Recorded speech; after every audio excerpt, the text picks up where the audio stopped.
thank Gina for those kind introductory words, and Bob Harvey and all the staff of the Greater Houston Partnership for inviting me to be with you all today. I must admit, when I read the work that they have done on mental skills and the study that J.P. Morgan Chase did, also on the skills gap here in Houston, I had a strong sense that I was going to be visiting with the right crowd. And when I was eavesdropping on some of the presentations today, I knew I was in the right place. And the reason I say that is because, first of all, if you look around, there's a very diverse bunch of people. Educators, policymakers, people from the social sector, and very importantly, business people. And if you look at those industry councils, they've got the breadth and depth of representation across all those constituencies, so something good can happen here.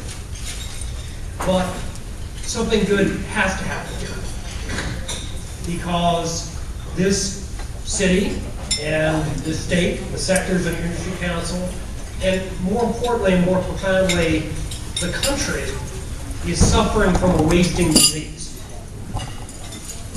And the waste is, of course, that they're not investing in the skills of young people or people that have been displaced from the workforce, and therefore they do not have an avenue to either restore their standard of living or get on a path of having the type of standard of living that's going to support household formation and success for their children. And that type of demographic that we've seen in the workforce, that hollowing out of the middle of the workforce, making it shrink more and more like a barbell, is a clear and present danger to our economic competitiveness and to our social cohesion as a country. And I know that sounds very melodramatic, but after 18 months of studying this and visiting with people all around the country, people ranging from cabinet secretaries to people running programs in junior colleges, that is my absolute conviction. Now, at the Harvard Business School for the last few years, we've been running a program on the U.S. economy, specifically focusing on issues where we as a business school felt we had the standing to have an opinion. Now, you may say that, boy, that's kind of funny. Here's somebody from Harvard suggesting, at least indirectly, that they don't have the right to an opinion on everything.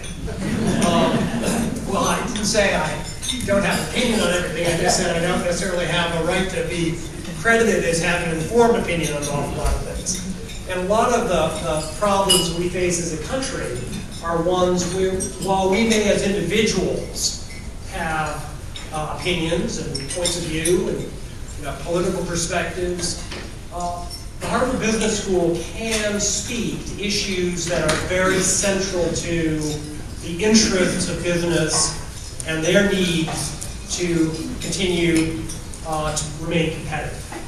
And so we looked at the economy of the United States. For the first time in our history, we did a survey of all our alumni. We know where most of them are. And we unveiled all of them except those who have been deceased since we last contacted them, and those few but noteworthy ones that are in the custody of the federal penal system. And we asked them to help us understand their points of view, including our international ones, as to what were areas in which the United States was highly competitive historically and still competitive, and simultaneously competitive versus other developed economies, and where were we declining on one or either of those two axes, relative to others or relative to our historical level of performance.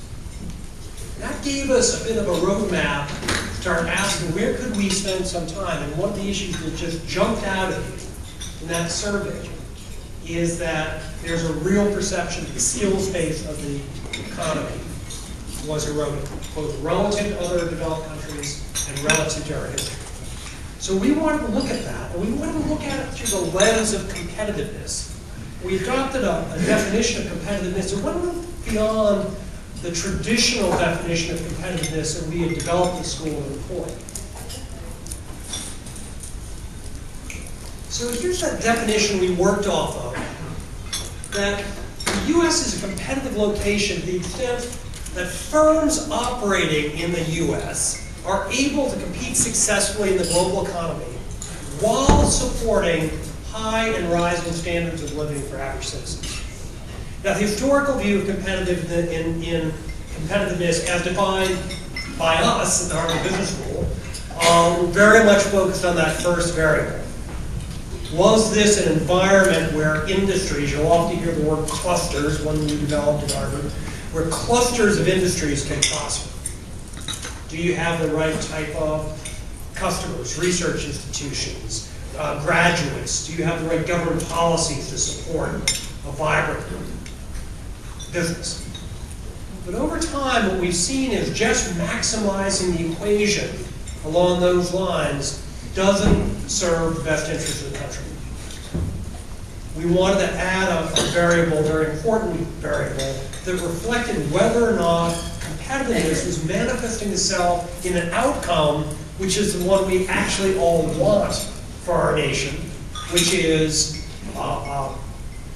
constructive, peaceful society. One in which people feel they belong, they have a stake in it, and that even though they face challenges in their life, they can have a legitimate prospect, a legitimate expectation their kids and their grandkids will enjoy the American dream as we all define it. So we want to look at that question in some of these issues, and the one I picked to focus on was skills. I didn't quite know I was going to think what was going to become the issue du jour, but I'm kind of happy I did, because I'm hopeful that some of the research that we published today and will continue publishing can become the focus for discussion at the level of cities and mayoral elections, at the levels of states and gubernatorial elections, and importantly at the level of the nation in a presidential election in 2 years. I don't really care necessarily who wins, but I do care that they have a coherent set of policy ideas about how to just address the skills issue. And I'd like to have them look at it using keeping both of these variables in mind. There's a tremendous amount of literature, many of you are aware of it, in labor economics, in education for skills, and very distinguished people who've spent their lives on this and are very, very learned. But very often they view the question monochromatically. How do you think about this as education? How do you think about this as an employer? How do you think about this as a macroeconomist? As opposed to how do you integrate it? And so we try to find a way to capture, as simply as we could, both the variables in this definition and apply it to the domain of skills. So as Gina mentioned, I used to be in the consulting business, and there's a union rule in consulting. You have to show a 4-box matrix in presentations, and I can't get over that. So here's my one. It's the only one I'm going to show. So on the vertical axis, we wanted to think about skills, about occupation classifications, right down to the job level, in terms of how important are they for the competitiveness of businesses located in the U.S. Please note, I'm not saying American companies, because we should care as much about any company that employs Americans and gives them a decent and productive place to work, whether it's Siemens, or Total, or GE, or ExxonMobil.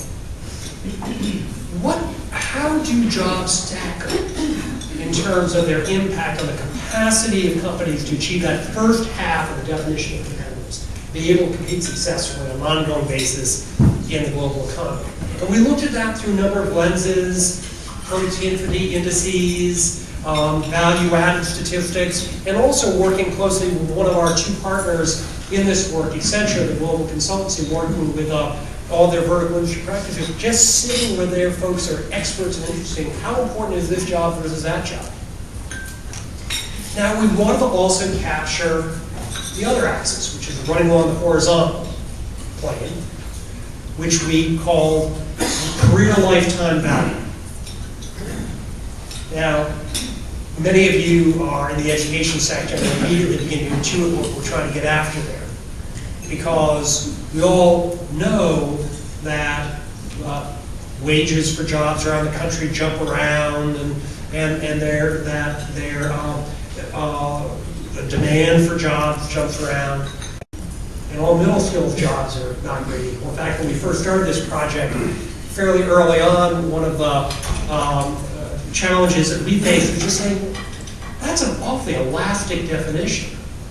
41% of the workers in Houston, that's low relative to the country, but 49% of workers in the country. It's easy to forget that 2/3 of Americans don't go to a four-year institution.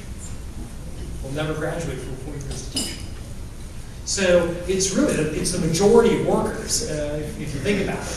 And it includes everything from over-the-road truck drivers to district sales managers and people making anything from $20,000 a year to $100,000 a year. We wanted to look at jobs in terms not just of their initial wage, but also in terms of what type of opportunities did that open for progression. So you look at some jobs, a good illustration would be a pharmacy tech job. Pharmacy tech job pays about $30,000 starting wage nationally. No, never requires a BA degree. And there's a reason for that, because it doesn't lead anywhere. Pharmacy tech is never specified as a preferred prior experience for any other job in the healthcare system. It just sits there. And to get a pharmacy tech degree, in most junior colleges, most professional technical colleges, you will have the same number of credit hours, therefore the same type of tuition bill, or as we all know, student loan you're going to take out against getting that degree, as getting the initial certification to be an IT technician, a help desk employee, which pays $45,000 a year, starting average wage nationally, and is a stated preferred job experience for multiple jobs up the hierarchy that have higher wages. Network administrator, network supervisor, IT help desk supervisor, program manager for deploying new enterprise software systems. So it's not that everybody's going to go up that progression, but someone with the drive, the capability, and the capacity to continue to learn has the prospect of turning that job into a suspension ladder where they can keep going on up. Whereas if you have a pharmacy tech job, you're on a step ladder. You took that one step. And you took those precious dollars of that you've saved or your debt capacity and that precious time early in your life, and you made a bet. And we want to understand that data so we could talk to several constituencies. We want to talk to business about the vertical axis, and we want to talk to educators about the horizontal axis. Because as you look at this market for middle skills, nationally what you come away with is it doesn't work very well. It doesn't clear very efficiently. And one of the big reasons for that is the information available to people at the level of individual students or parents or caregivers, individual counselors, individual faculty members, small business, medium business, even large business, is terrible. It's a very inefficient market, which of course annoys those of us with any kind of economics background, and it's because there's a failure of information flow in the market. So we're trying to cast the information in some new ways to at least catalyze a conversation about how we can start getting different outcomes here. Now, we had another partner effort, a company I know some of you are familiar with, called Burning Glass Technologies, which is a peculiar name, but they're the differentiated provider of data about job postings in the United States. And we were very blessed because the two fellows that own it, one of them used to work with the other one's a Harvard Business School grad, so I had them coming and going to help us, and they were very generous with their data. Now, they can cut their data, as many of you know, all sorts of different ways. They did work relative to a couple of your industry councils and the study that JP Morgan Chase published. I know they've got some active clients that are in the one-year junior college communities as well. But this just looks at the highest level at the occupation group level, allocating along those two axes. And you can do this down to the job level, and you can do this by state. It's harder to do by major metro. And the data gets a little squirrely, particularly on career lifetime value when you start jumping between cities. Not here to tell you that this data is going to therefore tell us we ought to do the following, but it does begin to tell us some important lessons. And one is that All jobs are not created equal on either axis. So if you've got jobs that are competitively important on that vertical axis, and I'm not going to show you data today, but we also did an analysis of which of those jobs are hard to fill, and you're an employer, you've got a challenge. And that challenge is you've got to find a way to fill those jobs that are competitively relevant, that are hard to fill, or you're going to be relying on a spot market where demand is higher than supply, which is going to drive up your costs, and you better become the preferred employer, because otherwise someone's going to steal your workers away. It's very interesting, if you go to the industrial Midwest, companies like Caterpillar are not the wage leaders. Mid-sized suppliers to Caterpillar are, because they've got to overpay relative to Caterpillar, or they're folks who go to Caterpillar. So we're saying to the business community, you better get on top of this, and not because this is some CSR to do, not because you owe it to your hometown. Yeah, maybe you want to think that way. You need to do this out of the light of self-interest. Because you are not going to beat your Swiss competitor, your Japanese competitor, your Chinese competitor, your Brazilian competitor, if you keep going to the well, like the spot market for critical talent for you is going to provide you what you need on demand.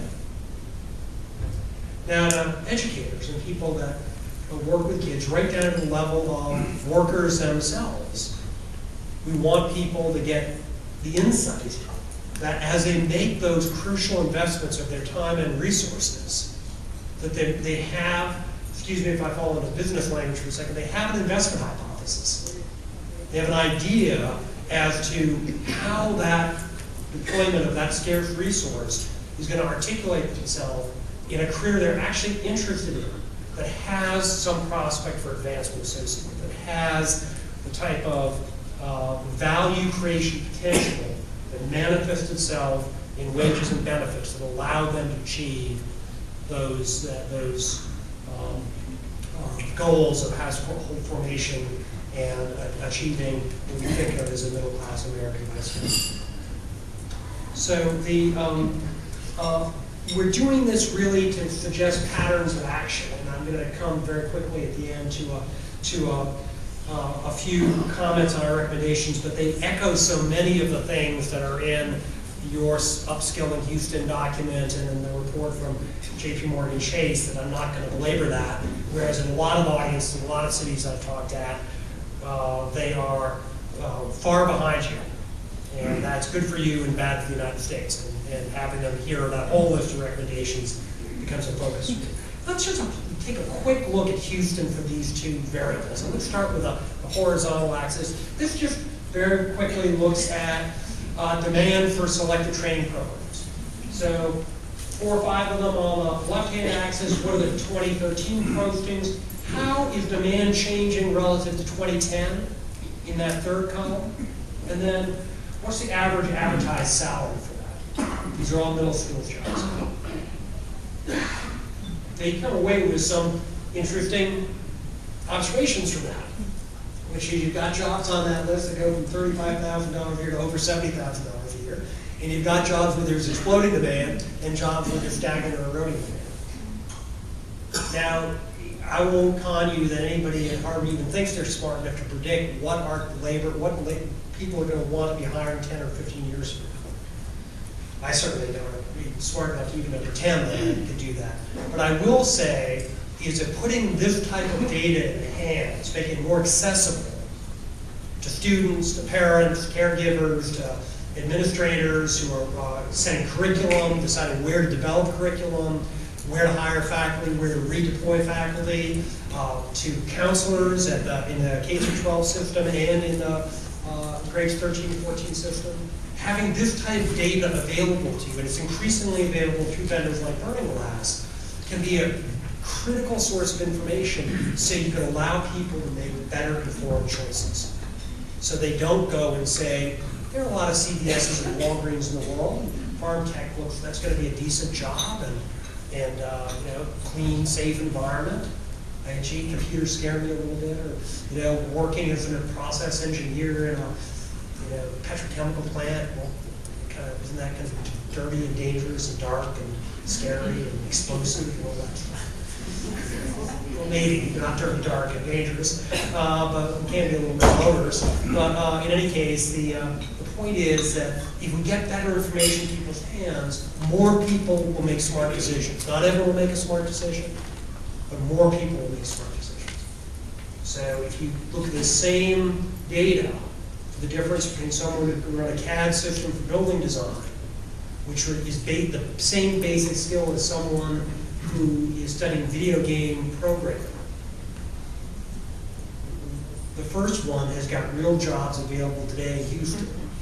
The second one is the expression of someone's hobby that they probably unfortunately started picking up in high school, and they really hope that they're going to make it, except the ratio of graduates in that program to actual jobs at something like EA is the equivalent of college basketball players paying the NBA or the WNBA. So having people understand you can put your talents to work and end up with something where you get hired immediately for $65,000 a year. You can put your talents to work and hope that you are the equivalent of who is that great for? You all stole from Oklahoma City. One of the fellows. Yeah, that guy can play. We wish we were a city up in Boston that were just like that would like to come. Unfortunately, they've seen the weather and the marginal tax rates. So in any case, we can look at this also from the perspective of employers. Either overall for Houston, here are the top 10 middle skills for job occupation classification field service technician, and then just looking at oil and gas. So if you are in the oil and gas business and you have significant demand, for example, for people who deal with in geology, and you're finding that job hard to fill, you need to own that problem. You need to figure out how you're going to fill it to your specification by working with someone who can supply you that fill. Don't rely on the spot market. And policymakers and conveners of organizations like this, civic initiatives like the GHP, need to understand the data at this level of nuance and even beyond that, so they can help make markets for talent and direct investments for talent, whether it's publicly funded or philanthropically endowed. Now, it's incredibly important for all of us to think about how to serve the ultimate customer for the skills system, which is business. Because what does a business do when it can't find talent? It invests in technology so it doesn't need people in the loop. It redefines the job as dumbs down the job, fragments the job, makes the job a bit accessible by lower wage, less talented people. It delegates the job to another vendor, which may be in Guangzhou, or maybe in Sao Paulo, or maybe in Mumbai.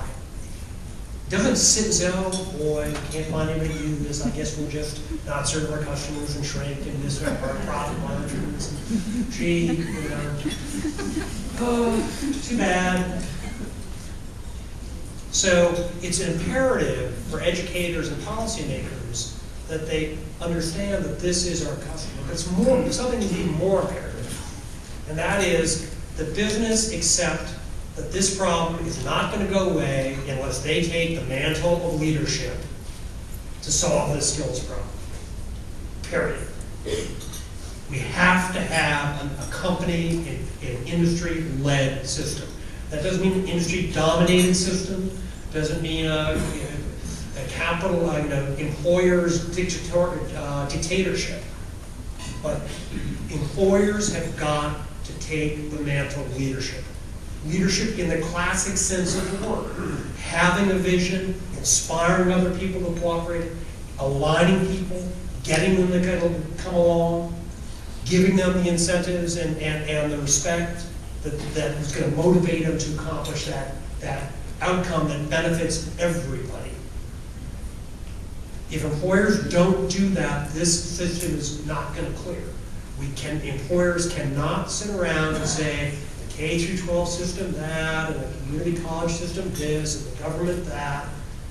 Those institutions are trying real hard, and they're shooting into a fog bank because employers don't specify what they need, don't generate feedback in terms of what's effective with the people that are applying for jobs, don't forecast their workforce development needs, haven't changed their HR practices to reflect the 21st century. A particular favorite of mine is, you look at a job description posted by a big company, it's like looking at the stump of a tree that got tucked in. You can see the rings. That's the 1950 part of the job description, that's the 1960s. And then at the end, there's some paragraph, somebody who actually, wasn't alive when Johnson was president. But the requirements for the job never change. A particular hysterical example to me is, you have companies that will always require 3 years of experience in software programs. And there'll be a requirement for programming jobs for software packages that didn't exist 3 years ago. So you'll see these posting for cybersecurity software for packages that were released 6 months ago, never existed before. Job requirement, 3 years experience in this program. And these people are, protecting our national infrastructure.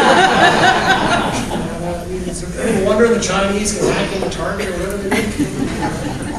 So, the other thing I want to say is that causing the business community to take on that task will allow them to be more articulate, talk to policymakers and educators what they need. Why don't we have more apprenticeships? Why don't we have more collaborative training programs? We have in Boston, Northeastern University, it's really been the innovator in that space for 30 years and has easily been the most dynamic and innovative university in the Boston area, including what I work for in attendance. So that stings a little bit to say that, but I have to acknowledge that they are a very dynamic and effective institution because they are based on co-op. But a lot of employers have a lot of reasons why they can't do that. Well, they better start articulating those reasons and figuring solutions for them and explain to people in the policy-making domain, particularly at the gubernatorial level, what it's going to take. Now, it can happen, and I will use as evidence something that is completely unexpected in any world covered by Newtonian physics, which is I can get you on YouTube and show you tape of Vice President Biden saying something nice about Governor Nikki Haley of South Carolina. How could that possibly be? They are opposite ends of the political spectrum. And he's sitting there talking about Apprenticeship Carolina, where the Haley administration told the Department of Labor, we want you to stop writing reports, we want you to stop writing profiles, we want you to get in your car, we want you to go find people who want to train up our young people, and we don't care if it's units of one.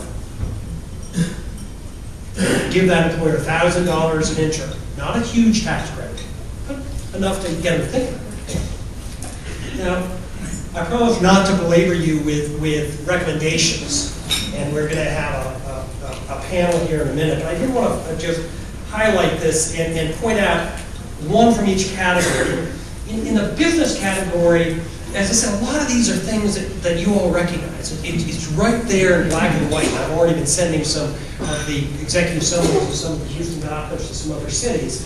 But in business leaders, I want to point out number 4, which is develop an accurate understanding of the all-in costs of job openings, turnover, things like that. Most companies don't understand that, and they don't understand just how much it costs them to have an ineffective talent pipeline. If people manufacture tires using the same type of quality control standards they hire incidental skills, the I-10 would be a parking lot 24 hours a day because all those tires are blown out because the quality control would be so terrible. And it's the same in the way companies think about the all-in economics, turnover, job abandonment, hiring the wrong person, having a job vacant for long periods of time, paying more overtime than they have in their budget. So for educators, I want a second one, which is, I'm going to say, it's essential for educators, and you've got some really progressive ones in the room today, to think about the business as a customer that they're trying to support and serve, and they'll get support if they give support. But how do you educate a potential hire to be a good customer? Proselytize what works. Don't just because you want to listen to business. If they don't know what they're talking about, feel free to interrupt them and give a better idea. And you know what? If they're too dumb to follow up on that, you don't want them as a customer anyhow. For policymakers, I wanted to pick on number 5, which is that we need to leverage state-of-the-art information systems. There are states, Missouri is a good example, that really have quite good systems. Not a surprise, the Labor Department systems in the Department of the Labor Information is in the Department of Economic Development. But unless the government does have a productive role to play by cleaning up these information problems that make the market so ineffective, because no one really understands the dimensions of the problem, no one really understands the nature of demand, no one even understands the requirements of employers or what's available out there. Even here, I've noticed very interestingly, you all are doing things like auditing all the programs in the local community college system so that's visible to people, making the relationship between specific school districts and other community colleges more elastic and fungible. That's entirely what needs to happen. And I was saying to somebody that I'm anticipating that you might all have a new growth cluster here in the next few years, which is going to be skills tourism. The folks are going to start coming here and understand how to create a good skills creation environment if you can do 3 things, and these things are not easy. The first is you have to continue to acknowledge the problem as it exists. There's a big tendency in this area to get very scared of some of the implications, to satisfy for the next stage in the efficient frontier, but not understand that you're just going to be going through, this is going to be like drilling a deep well, where you're going to go through different layers of problems and challenges. And when you're done with this one, you're going to move to the next one. There's no shortage of hard things to do. The second thing is, this requires collective action. I think it's got to be employer-led, but employers can't do it on their own, educators can't do it on their own, policymakers sure can't do it on their own. Matter of fact, policymakers more have to define their role as making the market work, as opposed to their educators, their companies, and their government, we're the third player. No, you're not. No, you're not. What you should be doing is making that market more efficient between the skills suppliers and the skills buyers. And don't fool yourself if you tell either one how to do your job better, especially if your area code is 202. The final thing is absolutely essential is continuity. Continuity in leadership and institutional continuity. What I love about there's a partnership is it creates an institutional wrapper to perpetuate this effort. And as much as I wish Bob a long career and a long life, you see time and again in cities and in states that you have a lot of progress while you have this a wonderful convergence of 5 or 6 or 10 dynamic leaders. And then one retires, one goes to Washington, loses credit fast, one's company gets acquired by a bigger company, and all of a sudden the momentum just saps out of the system. This local sector gets hammered by economic conditions and everyone draws back. These problems take years. They'll outlive all the decision makers in the room. So making your successors and their successors know this is integral to their jobs is essential to the solution. And as Gina said, we've got a study coming out today. It's called Bridge the Gap. It's about middle skills. It's part of our process. I'm the principal author of this study. And I did want to end with a quote from the Wall Street Journal reporting on this, which actually may in fact lead me to accept an invitation to just move to Houston because it may not go over great with my boss. It says the headline about the study is The Harvard study says that businesses need to stop grumbling and instead develop plans to develop and hire a workforce that can meet the needs of a 21st century corporation. That's entirely right. Businesses need to stop grumbling. They need to lead in the spirit of leadership I talked about earlier. And they need to resist the temptation to pick up the phone and call the dean of the Harvard Business School and ask if they've got half a socialist on the faculty. So in any case, I want to thank you for your attention. I'm looking forward to the panel, and I'm very, very excited about what's happening here in Houston.